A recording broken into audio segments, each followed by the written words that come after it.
listening to Inclusive AF with Jackie Clayton and Katie Van Horn. Hi, Jackie. Hi, how are you doing, Katie Van Horn? I am good, Jackie Clayton. Hey, Inclusive AF podcast, here we go. It's time to start this party because, we're spending all kinds of quality time together this week. It's actually, you all don't know this that are listening, but Jackie and I have been on hiatus from each other, unfortunately, because we've both been traveling and working way too much. So we haven't seen each other. And now this week we're trying to record a couple of episodes in a row. So we're getting all kinds of quality time together. So Oh, we're caught up. yeah, if you all hear us recording on Saturday, please know that if we start like bickering, it's just because we're sisters and that's what we do. That's And we right. like to That's bicker. right. It's fun. It works out well for everyone. But welcome to everyone. We have some amazing guests with us today. And so I'm going to, without further ado, turn it over to Tracey Lovejoy and Shannon Lucas to introduce themselves, and then we'll jump right in. Katie, Jackie, thank you for having us with you. And thank you for jumping in and making me giggle right away. I so appreciate it. My background, I come straight out of graduate school into the corporate environment, where I went from studying social science and anthropology into being a researcher in technology, totally a random connection. Ended up spending 12 years at Microsoft, where I love to study why do people do what they do? How do we embed this knowledge into innovation? But really my love was always that people side. And so once I started being able to be a manager of individuals and then later of teams, that's where I started to light up. I fell into a coaching class because I wanted to use this as a way to grow my leadership. And it was a very disruptive moment in my life. The things you hear, like the clouds part, the angels were singing of this is something you're meant to do, which I was not looking for. So after about 3 years staying at Microsoft, once I started that path, I finally left, started a consultancy. That was in 2013. And once I went into consultancy, where I was working with organizations, supporting leaders, I wanted to figure out who do I specifically want to work with. And so I started doing a research project because that's what researchers do. And I was thinking about who are my favorite clients that I've had. At that point, I'd been coaching for 5 years. And there was this incredible set of trends that was a through line. They were people who set huge audacious goals that they were scared at first to talk about, but then they'd come back to our coaching session next time and they had totally gotten on the track and they had done their homework and they were so excited to make big, powerful change. And as I started to look in the literature for people like this, who are those fire starters? Who are the people at the front end of innovation? I didn't see anything on the bookshelves. I saw the books about how to do innovation, but this time in 2015, who they were within it was not much talked about. And so then I started a second research project of really studying them. In come Shannon Lucas. Because at the time, she was one of my very favorite clients. And I was like, hey, Shannon, I'm doing this research project studying people just like you. Would you be willing to let me interview you for that project? Over Cliffhanger. Did I say yes or no? I'm going to go back. I have a degree in art history, but when I graduated, if you could spell TCP/IP, you were allowed to be a network engineer. I remember that year. That was a very good year if you could spell TCP/IP. So I also ended up working at Microsoft, although we never crossed paths there. And just really quickly ended up following the tech career, always thinking, getting further away from the tech and more into the why. Like how are people using this? Why are they using it? When I landed my dream job and I got to build out an innovation program from scratch at one of the world's largest mobile telephony companies, Vodafone. The hypothesis that we were building that innovation program on was that we wanted to find the natural positive troublemakers all around the world, because Vodafone's truly global, unite them, connect them, help them stop reinventing the wheel, give them a shared language, some processes, and remove as many barriers as we could and get that flywheel going. We were wildly successful and I was super naive about the success, honestly. We were wildly successful, tens of millions in year revenue, 12% ARR uplift for companies that went through our program, completely changing who we were talking to from IT and procurement to the C-suite. But coming into year 4, I was burning out. Now we had from 8 ragtag innovation champions to this certified, gamified, CEO sponsored innovation champion program.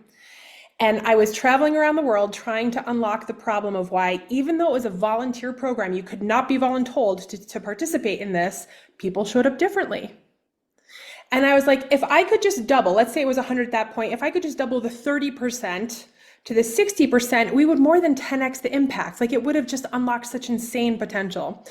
I was burning out. I was a single mom at the time too. And my college roommate, when I studied art history, was back in my life. And she said, have you ever thought about a coach? And I was like, no, I've never thought about a coach.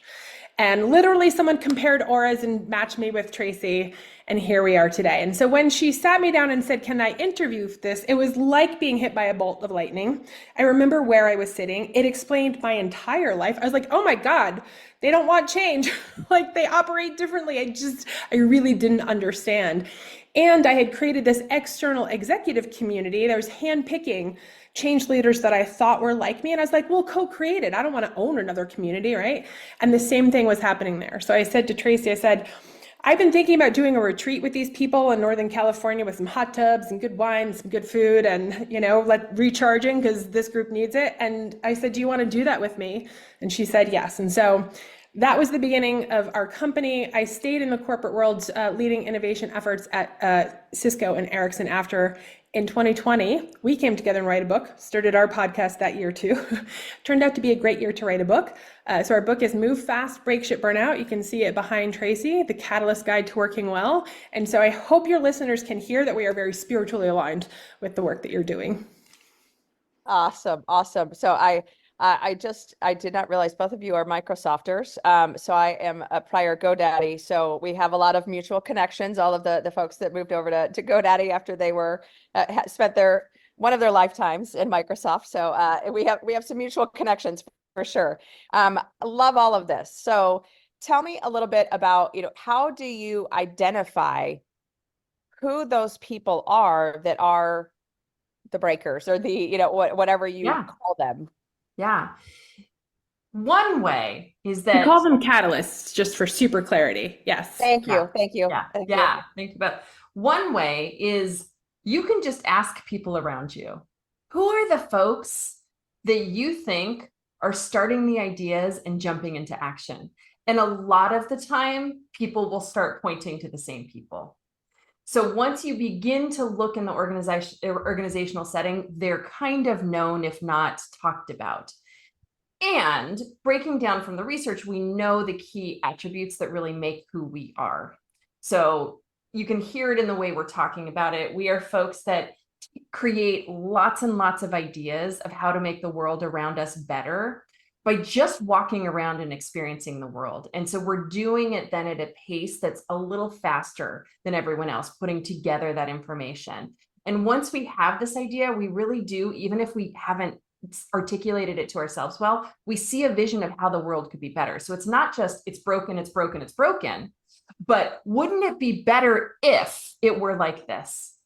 And before sometimes we can say that out loud, we are tripping into action to make it so. Often, did I just describe you, Jackie? I get nervous because I'm the type of person who I don't want to deal with anyone. I don't want to deal with anyone. Someone's going to try to put those things together. She's and so then full of malarkey right now, whatever. So true. Mm-hmm. I can't help it if I'm the nicest. It doesn't mean that it comes from a fun place. I can't help that. Right. That's just my rear end. Right. I'm a nice Southern woman.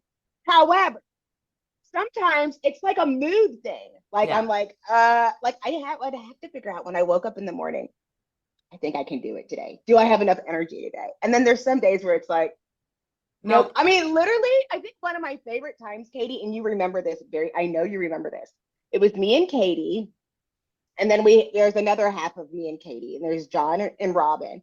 We were all out, we were doing all this stuff. And then literally we were at a table for like an hour, nobody talking. We were all sitting like this at this table for like an hour. And people kept walking by. Do you remember, Katie?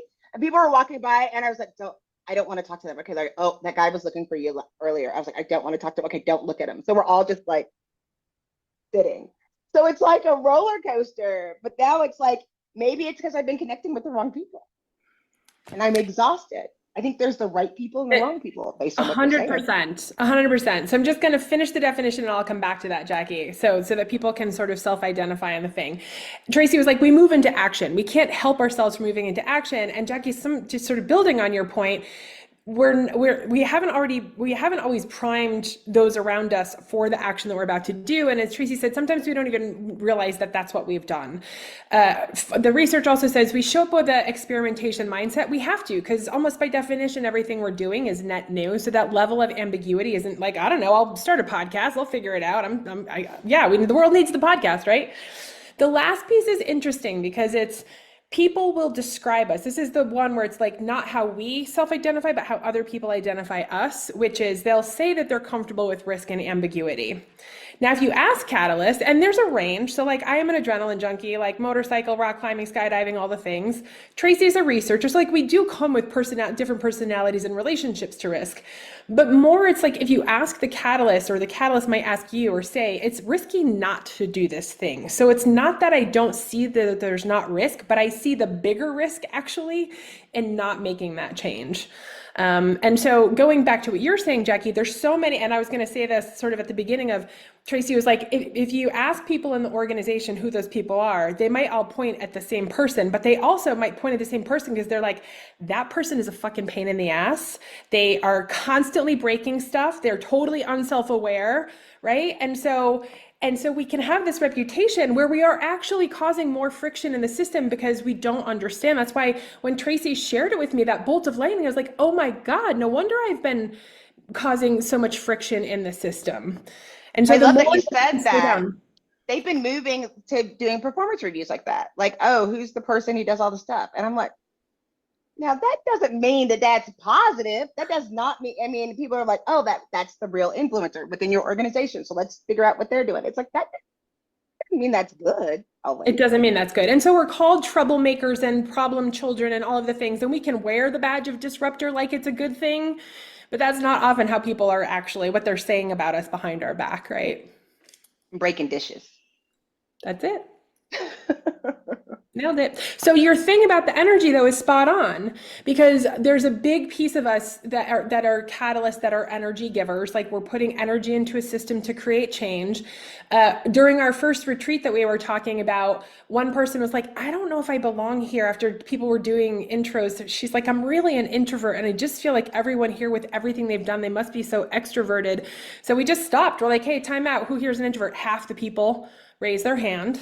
And then there's just this emotional management, like we call, like my favorite one is we're the Sherpas of change. And I think now related to like an inclusivity piece, there's a huge emotional toll. There's an emotional labor. If you want to create change, those people don't need to create change. They're not asking for the change. So if you want to create change, you have to bring them along.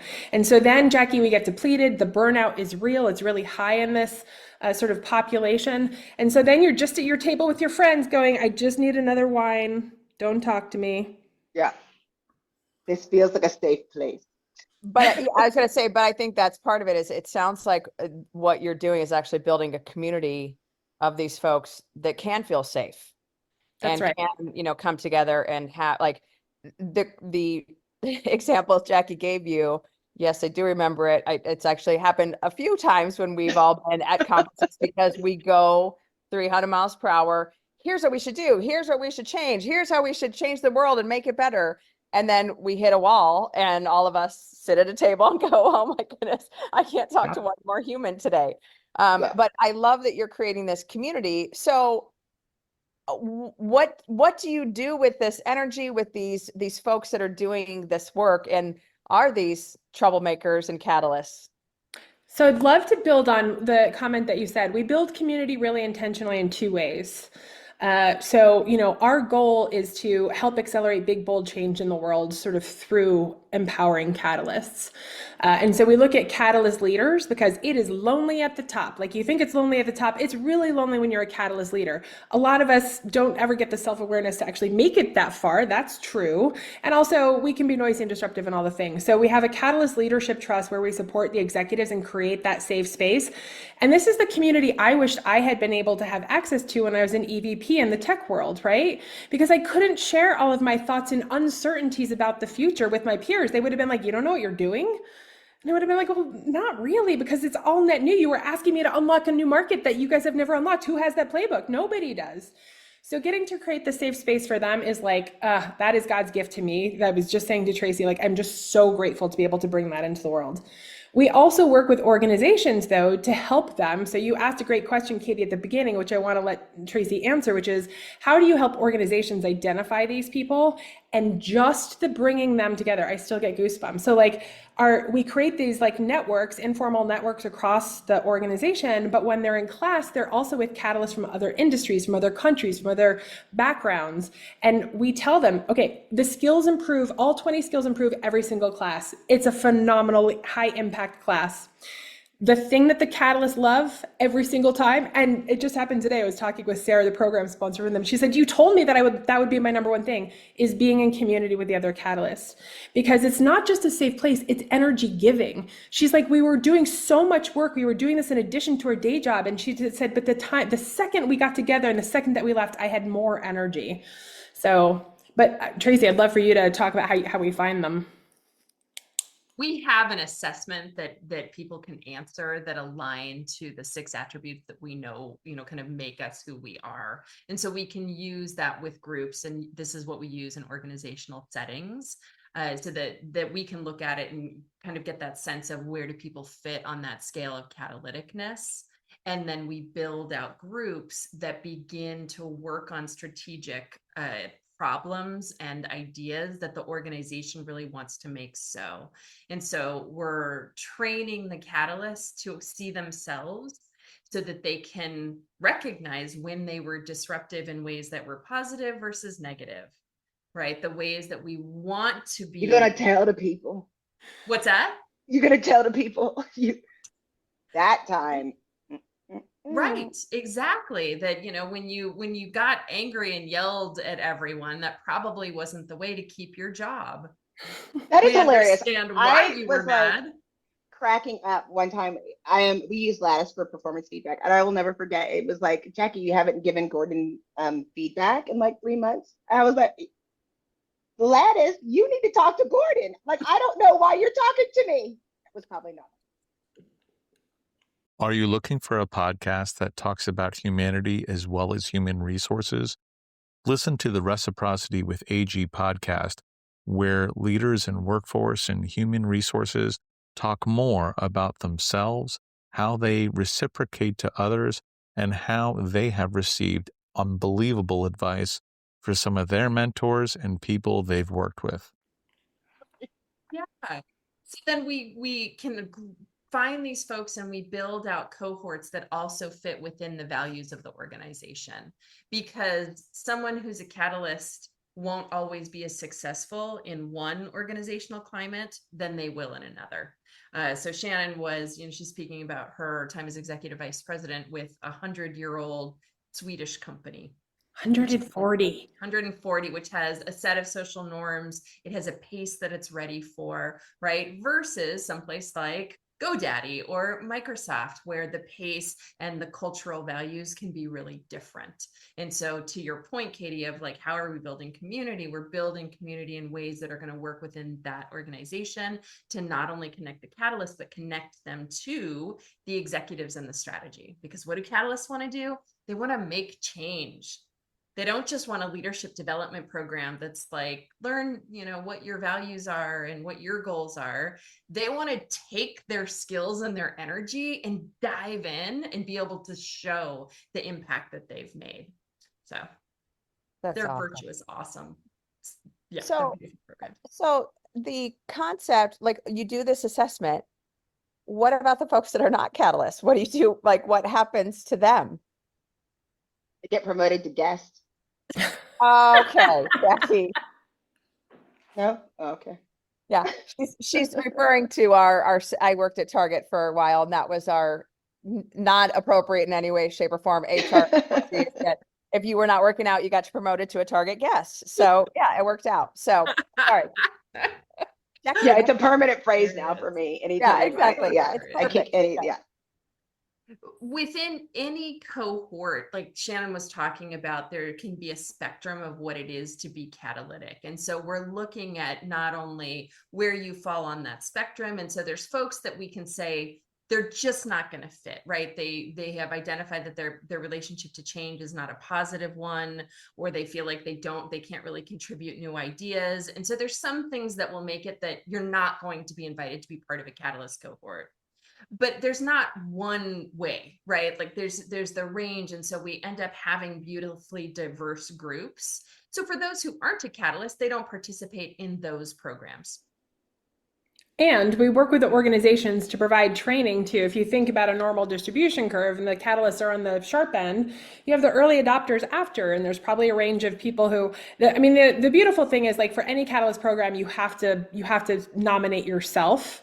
So there's already a self-selection process there. And this is different from a lot of high potential programs where it's like, did you crush your KPIs and were you good at managing up? Right. And so this is like, hey, I've been flying under the radar because the impact I drive is across the organization in silos with something that nobody had an exec sponsor for. Right. So there's a self-selection process, but surely we want to also then the people who raise their hand and are interested in supporting it, we're going to bring the same tools, the same language. Like, the things that we're teaching catalysts are helpful for everyone. They're just essential for catalysts, because we'll lose people as soon as we leave I got a vision, I'm moving into action. It's really, I like that you said that, and it's especially hard at startup companies. I think we say that we're a startup, but I always think about various startups, and it's hard when you're trying to change multiple things, when you have multiple catalysts that want to do multiple things, because you have the autonomy to be able to do that. That's just what stood out. I guess, no need to respond. Just a thought. Oh, we feel you. As you know, we came together officially in 2018, and we've been very excited the last 2 years. Like, one of our celebrations is that we've had the same strategy for 2 years straight. Like, that was a huge because our original sense of kind of our mission statement was that we give 360-degree support for catalysts, because we're naming a category, right? And so we love catalysts in the world, and we want to help them in all the ways. That's not a really good way to scale a business. No. So our catalytic desire to serve and to really help folks that we're seeing have deep needs and often are in pain has gotten us to exactly that same issue that you're pointing to, Jackie. We feel Got you. it. Okay. So you mentioned something earlier, Shannon, about, when you are raising your hand or calling something out that maybe isn't working, and how sometimes that is not received, or people, have a perception of that because of the direct communication style or whatever that might be. Is part of the work that you do also just helping to manage some of those communication tools, or whatever you want to call it, because, to get people onto the bus that you're trying to drive, to get people to come to whatever similar conclusion that you have? Are those some of the tools that folks learn with this program? Yeah, totally. So there's a thing that's called the catalyst formula, which is probably helpful to get out right now, which is vision, action, iteration. This is how we move through the world. And without intentionality, we move through those cycles insanely fast, like different levels of fastness, as Tracey was saying, but like catalysts in general are much faster than the average bear. That causes a lot of problems. So that's the name of our book, Move Fast, Break Shit, Burn Out. That's our default position if we're not bringing some intentionality to our process. So the first thing we have to help them understand is, like, just the awakening that they're catalysts, and the understanding the difference. Like, oh, I do need to treat and engage with people differently because they're not moving at my speed. They will have felt that intuitively. But then teaching them the self-awareness to know when they're losing people and when they're like moving off of vision too quickly. So a lot of what we're teaching them is to just slow down the process and giving them the tools. The communication piece, we have basically like one whole week out of 6 weeks, and it's really more than that in the end, of communication, because and it makes us like, this is my thing. I always want to like poke my eye out with a stick. It's like, it makes me slow down so much. Like I have to say that a 10th time to the team to help them understand, but I will. The other interesting pivot that we try and help them understand though is a lot of the journey is really about more deeply listening. And so it's great to have a seed of an idea, but the first thing you need to assess is your team, organization, whatever, ready for that kind of change? Like, what's the organizational appetite? And so we talk about a lot of like a listening tour and then a co-creation tour. And just this week, someone in the class in group coaching was like, well, I really need to figure out how to sell my manager better on my idea. And I'm like, we need to stop that language, right? Where's the win for your manager? How are you helping your manager? And so this is the part where we can come across as like arrogant and we're doing it in service. We feel so misunderstood. We're like, I just want to make the world better. But if we aren't like really paying attention to first self and then sort of that social, using our EQ, we really, again, that sends us straight into burnout because we've just increased resistance in the system. Absolutely. And I would guess like you mentioned EQ, and that was my other question. You know, if folks are self-selecting, you would hope that they would have a little bit of, you know, awareness of themselves or, you know, that kind of thing to be able to say, yes, I am a catalyst that might somehow transition or translate to emotional intelligence, that type of thing. And both of you are shaking your heads no, so I'm going to go with probably not the case. Okay. Say more. It's not in getting to study people who are this way in the world. Our emotional intelligence is really variable. When we study executives, the folks that are part of our Catalyst Leadership Trust, this is a key area that we see difference, is that they're so good at first always walking in and saying, why not? Not just why, but why not? Why isn't it like this? You know, and then they listen. Our natural instinct is to see and do, as Shannon said, vision, act. We have to intentionally pause. And so there was a woman, Shannon mentioned, we're teaching one of our classes right now. We teach it twice a year. And she shared, you are helping me see all the ways I've been doing it wrong. Oh, We help her feel seen and validated and not broken, and help her see that there's a way that she can be who she is, fully own it, not have to hide it, and not keep breaking the relationships around her. And you're exactly right in naming it out, Katie. EQ is at the heart of that. I wish I would have met all of you about 25 years ago. But sorry, Jackie, go ahead. no, yeah, maybe 25, 30. So I'm just thinking the thing that stands out for me, like, and I'm wondering how maybe it's during the assessment. I think what's standing out for me is with people that are neurodiverse and catalysts, and there has to be a little bit of a high crossover. And I was just talking about it today, like, you know, I have ADHD, and it's very similar. Like when you meet somebody who, I'm not an expert, I'm not a therapist, I'm not offering any advice, but there is always like, when you're high functioning autistic in one of these, whatever labels, people get mad about it, but work with me here. Then sometimes it can be confused for one of these, like I'm a catalyst kind of, I'm a catalyst adjacent, but then their breaking point is at different levels. And it probably, I was in my 40s where someone used a different phrase that said, oh, I think you're highly sensitive to these types of things, like use that phrase. And then I was like, what? And then I was like, oh, I am highly Did you read the Highly Sensitive Person book? No, because that was scary. No, I wasn't trying to learn about it. I, Okay. took their word. It's much easier to just take their word for it. I get it, and I cried my way through it. So, Yeah. and my husband, but it helped my husband contextualize and understand. He already supported me that way, but sort of like, I mean, we often get emails from people about just how seen they feel and what a relief it is to not be broken, to Tracy's point. And there's an overlap we see anecdotally with all of these different sensitivities between the neurodivergence that we were talking about, for That sure. just seems to go in there. That's what I just think about. But that's part of, I think, what is so exciting when you meet people and think, oh, there was something wrong with me. And I think even as you learn, it takes a really long time to realize like we are both looking at the same thing and seeing two completely different things.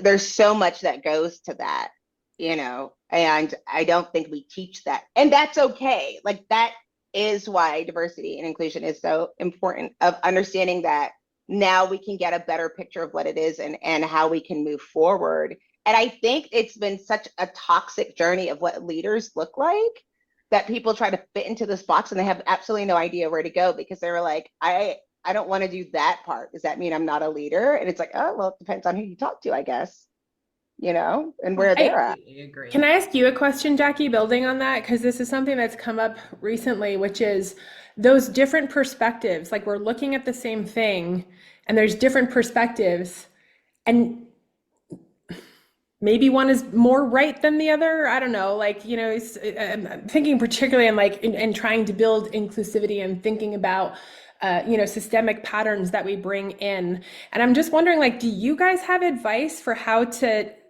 navigate that complexity? Because I go back to the emotional labor. It's like, am I thinking about it in every interaction or only when it starts to become problematic? Like how much, yeah. How do you guys think about I, that? I will tell you, the thing that I saved me a lot of grief is going into is accepting other people's truth. And that's it. It makes it, you're free now. Instead of thinking I have to fully understand exactly what it's like being, little baby Kathleen Catholic girl at age 12. I have to know what that feels like, looks like, smells like, in order for me to understand 45-plus-year-old Katie.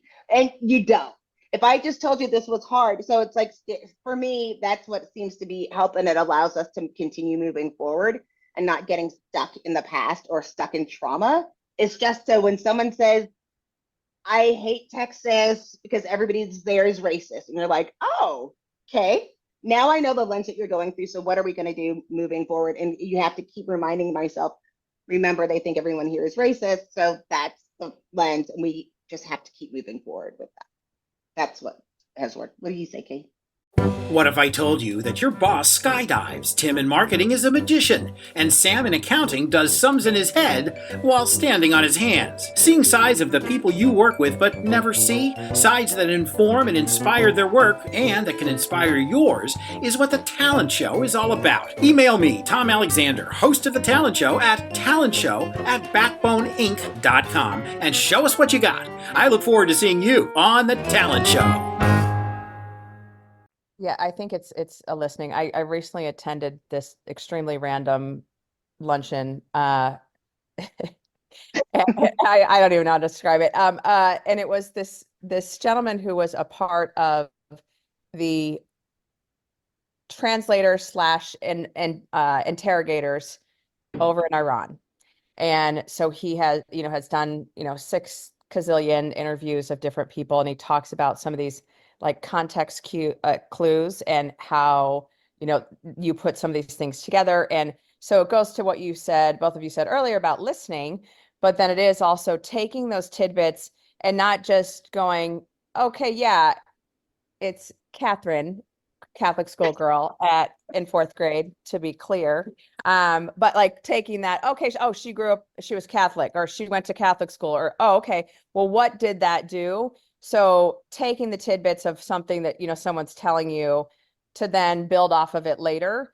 And I think that's, in my mind, part of it is just understanding are you listening intentionally? Are you listening in a way that is engaging with the person, not just like the repeating back what you heard, but truly saying, you said this, what does that mean to you versus what it might mean to me versus, how someone else might perceive it.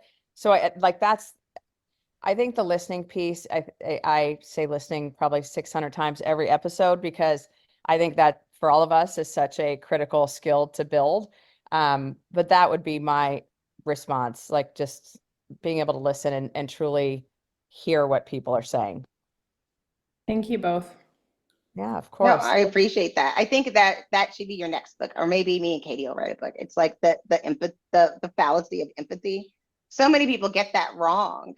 Mhm. Like, and let me tell you, my executive producer, I call my husband my executive producer. So my executive producer, like, will say, "Do you want like chicken, like artichoke pizza?" I'm like, "No, that's gross." He's like, "Well, why not?" And if you're like, "You don't have to worry about why not. Like, what does it? We're just getting into an argument over something really Okay. stupid, and we can't move forward." And it's the same where somebody's like, "I want to make this change. Do you want to make it?" "No, I don't think that's a good change." "Well, why?" "Well, now it doesn't matter. We're just not going to move forward. Now we're not going to move forward, and I hate you." When it could have just been like, "Oh, different." We could have moved to something adjacent, because you're not accepting that this is how I feel about it, and that's okay. We don't have to feel the same way, but we can still find ways that we can connect if we want to. I hear that and I'm like, I want to be that awesome, Jackie. Remember when I was introducing and telling my story, like for me, the through line is like understanding people and like, why does it work like that? So not being able to ask oh, you don't like artichokes? You don't like the texture? That I get. Yeah.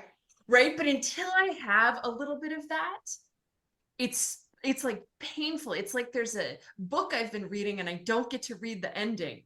So I hear you and I'm like, can I challenge myself? And I'm like wanting to like rock in my chair, imagining just hearing all people from Texas are racist and we're just not going to touch that. I'm like, we're not. Yeah. No. That's the fun part of bias. You can make up a different story every single day, knowing that none of them are true. Yeah. Right. And you can just make it up and just, you'll feel better. You'll feel You're not wrong, but I'm like challenging my own bodily response. better. Yeah. I think it is a really interesting question that Tracey and I actually have never really had this conversation about, which is also like, I feel like there's a dial, like I'm using my pen to like make a gauge sort of thing, because like maybe on the pizza, it doesn't matter. Maybe on the, racism in a whole state in the country, it does matter. But so that's one metric. And then the other metric is sort of like, what capacity ultimately does that person have to change? Because they may be saying right now, I'm good. I'm never going to eat that pizza again. But there Right. might be a place where, the skills that we're teaching Catalyst is to find where the shared value is. You know what I mean? So I don't know that I can extrapolate that to an artichoke chicken pizza, but I think there's places in change where you're I just think like, you can. I'm invested. You think you can or you can't? I think you can. I think you specifically, Shannon Lucas, can. Yeah. But I just think about how, like, I think you're right. I think we're saying the same thing. It feels like it to me, where it's like we just have to get to where we can connect, especially at first. Yes. And what I was first nervous about when we first started talking about having conversations, to me, it was like, oof, how can you get all these things together? Then I was researching and learning more, and it's like, oh, okay, so we can find the gray area and a comfort in that gray area. And I think that's what I kind of got from just the information that's online and finding out about Catalyst and Catalyst calculations and the things that you were implementing. And because it was like, well, it's one of those things. Again, it's a moment where it's like, well, I feel seen, but I've never met these people. So I don't know if they saw me or why they knew, but there must be something to that. And then it's like, okay, so what does that mean? Where else are we? And of course, because I do work in a people function, I'm always thinking about the world of work and how we can make it better, make people feel, what will it take to get somebody to be able to do their best work? And can we ever? And I think for some, this might be the answer.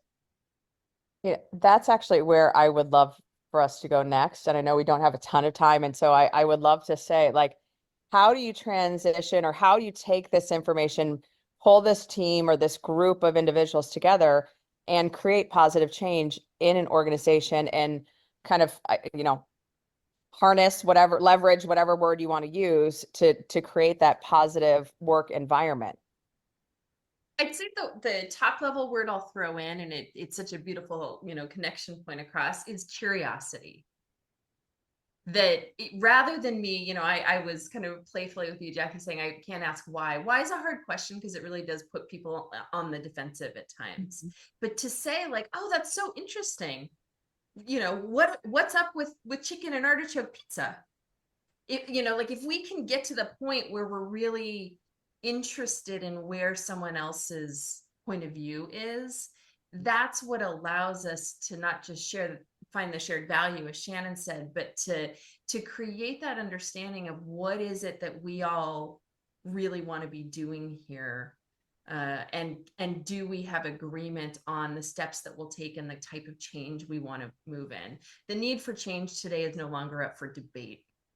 Every organization on the planet constantly is in a place where change has to happen. And so the more we can help, and the reason we love working with catalysts is kind of the front end. If you think about the adoption curve, they're the very early folks that have that positive relationship to change. And so we see them as the fireflies around the organization to begin to create that spark that then you can have that tipping point.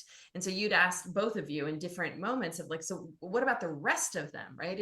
It's the infection that happens as that continues to grow. And so if you can have those people with that positive relationship to change come in with that genuine curiosity to say, let's make it better for all of us, and let's include your perspectives on what that is, especially if you're resistant, then I think that's the magic. I love that. I would just add on to that. The curiosity adds a sensing capability, and one of the problems we can have as a catalyst is like this idea that this is the best idea. This is the vision of the change that we have to push through.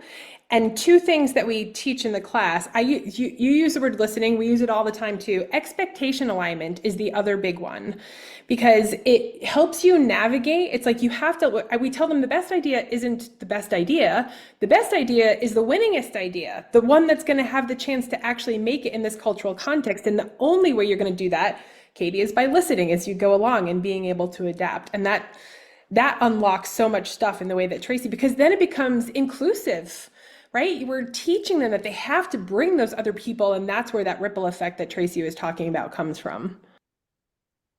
Yeah, like the equivalency, or like what I'm thinking about is like the folks that we always think of as like our culture keepers, or the folks that are able to really drive change, whether they're in leadership or not. Because that was kind of one of the other thoughts I was having is, what if they're not in leadership, or how does it work if they're not in leadership? But they don't need to be. I mean, if they are someone that kind of has that ability to bring people along and to tell the right story and, have those right conversations, they can drive a ton of positive, or I guess on the other, on the invert, some not so positive changes depending on, what's going on. But I also thinking about what are those one or two, and, the whole concept of, here, this is our vision. Let's go do it. Let's take that action. Let's iterate on it. I think that's one also that so many companies could just take that alone and think about it, because I think so many folks, they go, oh, here's what we decided, so we're going to do it. And even if it crashes and burns halfway through the process, oh no, but we said we're doing it, so we have to still keep going this way. Like, you guys were saying our we have a 3-year plan now. And I laugh, because I think every organization I've been with or done consulting for in the last probably 5-10 years, I'm like, that's funny, because every time they're like, oh yeah, we have a 3-year plan. And then 6 months later, it's a different 3-year plan. And you're like, that's not how this works. That's not how this works. We have a cohort right now where, it's a 16-week activation sprint after you do the class. So they're actually like working on meaningful problems, as Tracey said, that the executive said were the things that they wanted them to work on. And at the exact same time, the executives brought in outside consultants to work on that. And they were upset, reasonably so. They were like, you sent me on this mission. I said, guys, this is what we're teaching you. What part can you take? And this happened, and the program sponsors and exec sponsors all acknowledged this work was meaningfully informed because you guys were the listening mechanism for that they were never going to get. And so, and then it becomes this real world situation. Like, it's always going to change, Katie. Like, even in a 16-week sprint, it's going to change. Executives are going to leave. The market's going to switch. And so it's that adaptability and being able to still celebrate what you brought to the organization. Absolutely. Also, I just have to say about the culture keeper, the other thing that we try to help people do is to make it cool and fun. So like the catalysts, you know, like you want to be part of that movement because they're the fun kids. As polka dots. I love it. I love it. Right? That's Polka awesome. dots. And It's bling. polka- She loves and the bling. bling. I It's love polka dot and shiny bling. things. Yeah. I'm a full raccoon. Anything shiny, I want That's it. awesome. Whatever it is. I love it. Love it. I love it. Yeah. Okay. So first off, if a company wants to bring you all in to help with this movement, with this work, and to find and identify their catalysts and leverage them, where do they go? Where do they find you all? Certainly you can go to our website, but also just feel free to ping us on LinkedIn. Okay, awesome. All right. And the last question I think we have is just, what is the one thing, or what are the, the couple actions or the couple things that if you're an HR person, if you're a leader listening to this episode, what do you want folks to have heard from this conversation? To the catalysts who are listening, you're not alone. That's, you are not broken. You are not alone. To the other folks listening out there, you have untapped potential that is the key to helping you be resilient and agile in the way that every organization needs. And just because you worked with one troublemaker that was more trouble than maker doesn't mean that they weren't an amazing, amazing investment with some fine tuning. And Awesome. I would just add, one of our visions is to have the top 100 catalyst friendly places to work. So you're all put on notice because the companies that find those catalysts and know how to embrace them are going to outperform all their competitors. I would bet a lot of money on that. Awesome. Jackie, what you got? Just want everybody to know you're gonna be all right. It's really you're gonna be just fine. Because like it is a lot. It's wild and woolly. It's already like change. Now you're changing the way that we're making change. I know that's a lot of change for some people, and I just want everybody to know you're gonna be fine. Everybody's gonna be just fine. You're gonna make it.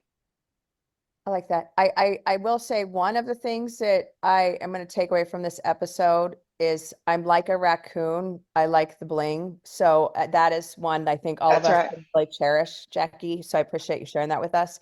And one time, if you ever have cocktails, I'll teach you how to make a raccoon trap, and it'll be all more clear. only in Waco, baby. Only in Waco. Only in Waco. Only in Waco. The gift. But I think that the piece for me, or there were quite a few nuggets here, but I think one of them that really stood out was the being able to identify these folks and realize that helping them with the storytelling, with giving them the right tools to actually be able to deliver and drive change. And like you said, Tracey, change is everywhere. This is not a new thing. And, I always joke when people are talking about change management, I'm like, oh, you mean business as usual? Like it's just, this is how we do this now. And so, thinking about it of how you leverage and how you pull that energy and that insight and that intelligence together to be able to just rock the world. And I love Shannon, I want you to come back with the research. After you've done the research, come back and tell us about the results from companies that are using this and, how they are doing on different measurements. Cause I think you're spot on. If you can get folks aligned and, hey, this is what we can do and how much further we can push. And I think it is aligned so much to diversity because this is where we bring in those new ideas, those fresh ideas, those scary ideas, and really make changes to companies that are big. The whole concept of the big, hairy, audacious goals, like that is what this group can do. So awesome. So Shannon, Tracey, thank you both so much for joining us today. Thank you so much. So fun. Yes. And thank you so much. So folks, you don't know this, but we have had to work hard to make this episode happen, because all of us have been going in 20 different directions, all four of us. So glad that we finally were able to connect and record this, and we definitely need to stay in touch. So this is Katie Van Horn. And this is Jackie Clayton. Bye.